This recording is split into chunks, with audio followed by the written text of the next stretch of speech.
Hi guys, it's Kathy Schmitz, and I wanted to show you how I did the yellow fabric tape measure in this month's One Stitch at a Time Club if you want to do it.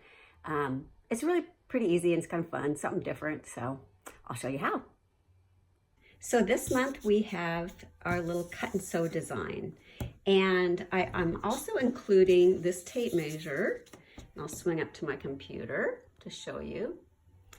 In yellow, and there's a nice thick black border around it, and I'll explain why.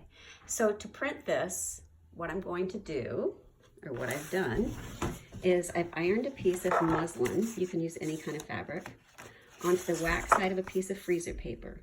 I like the kind of freezer paper that's pre-cut to 8.5 by 11. You can use it kind of on a roll. I don't know how well it works for things like this. It might not stick well enough. You really need the two adhered well. So I'm going to put it in the paper tray of my printer, my inkjet printer, and you want to make sure you know if it should be facing up or down, depending on the printer. Now I'm at my computer, and you will have received this design. This will be one of the pages in the PDF that is emailed to you. So you just need to open it, however you'd like, on your computer, and then we're going to print it. So I'm going to go over here to print. And print. All computers are a little bit different.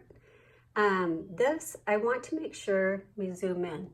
I'm going to make this print using the best quality, just so it looks nice. And print. And I've left this space open so you can, excuse me, use the rest of the fabric for something else if you need to in the future. So we're just using the very top of this fabric here. All right, let's see how it printed. So here it is, printed out on the fabric. Isn't that fun? Zoom in. Pretty cool. Now, this won't be washable. So if you want to print using an inkjet printer and be able to wash something, you're gonna need to use a product, I think it's called Bubble Jet, that you soak your fabric in first. But since we're not washing this, I'm not worried about it. Okay, now for the next step.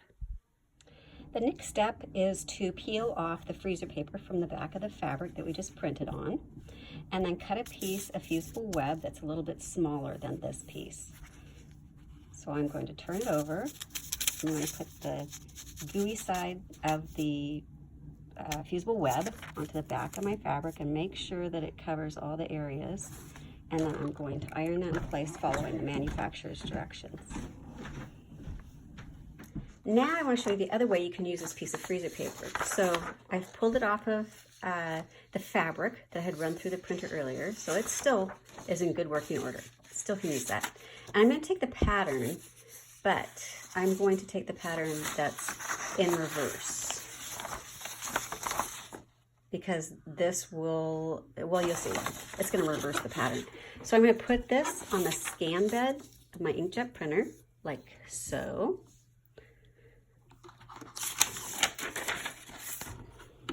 And then I'm going to put the freezer paper in the paper tray so that it will print on the paper side. So on my printer, I need the shiny side up, so it'll print on the paper side.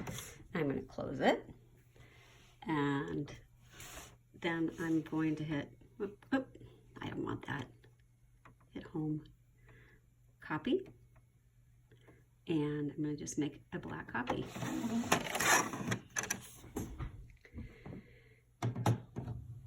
And then once that's printed, I'll show you what I'm going to do with it.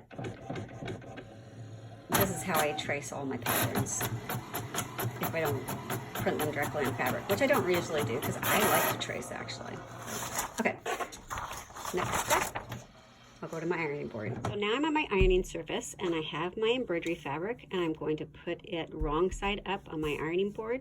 I have my iron set hot, dry. We don't want steam with freezer paper. And I'm going to center my design on the fabric and iron in place. And just take your time with this. Like when you're running it through the printer, it's really helpful if it's really, really secured on there. What this does is it stabilizes the fabric, so it makes it nice and easy to trace on. Otherwise the fabric wiggles around under you. And it keeps the fabric and the pattern adhere to one another. So you don't start in one place and then when you end up in the next, it's moved over a little bit. Okay, so that should be pretty good. And then the next step is going to be the light box. So here's my embroidery fabric. And here's the design. It's ironed onto the back. This is my nifty light box. And you'll see when I turn the light on, there's the design. Really easy to see. I like to use the Pilot friction pen. There it is. I'm left-handed, so I have to turn it over so you can see it. It erases on paper with this end little eraser thing. But on fabric, it's kind of cool because it'll erase with the heat of an iron. And it doesn't really erase. It just makes the line disappear. I wouldn't use this on dark fabric because what it'll do is leave a white line. And so what you can see is by having that freezer paper on the back of my fabric, it holds the fabric in place. So it makes it super easy to trace, and I can trace it pretty quickly that way.